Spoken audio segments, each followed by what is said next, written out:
যাই, গিয়ে মেজদাকে খবরটা দিয়ে আসি।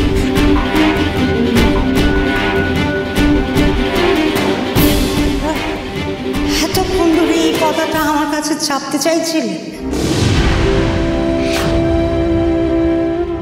কি হয়েছিল? আমি মুখ সুকু বলে ভেলা কিছুটি ধরতে পারবো না? হ্যাঁ,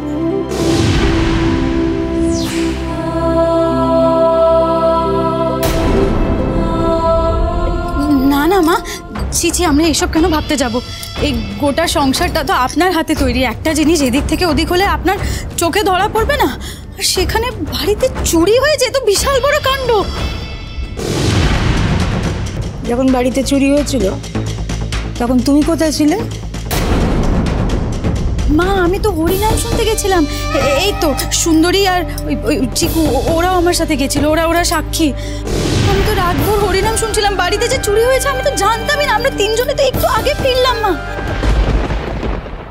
সুন্দর, খুব সুন্দর। আমরা হরিনাম শুনতে গেছিলে আর বাড়িতে চোর এসে সব লুট করে নিয়ে চলে গেল। খুব সুন্দর। আর তোমাকে কি বলবো, তুমি তো আগে থেকে হাতটা তুলে রেখে দিয়েছো। শঙ্করের সঙ্গে বিয়ে বাড়িতে গেছিলে খেতে, নেমন্তন্ন। সত্যি আমার বাড়ির বউরা এমন এমন জায়গায় গেছিল যে আমি কাউকে কিচ্ছুটি বলতে পারছি না। দিবাকর, বাড়িতে চুরিটা হলো কি করে? তোমরা তো বাড়িতেই ছিলে।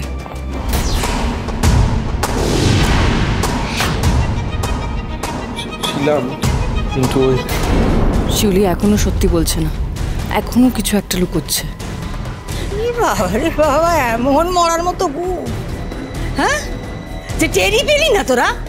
কখন চোর এসে চুরি করে নিয়ে সব চলে গেল? বলি হারি তোদের ঘুমের। চুরি হয়েছে?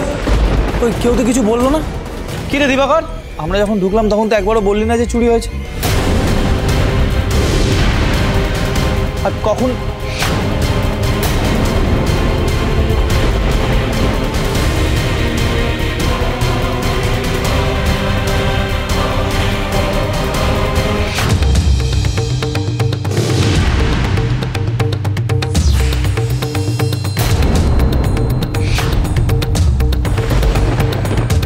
দিবাকর,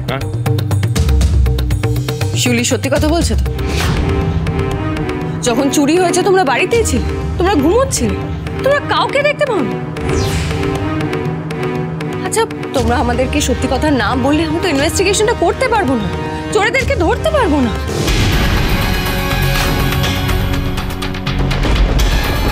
দিবাকর, চোর তো চুপি চুপি আসেনি রে।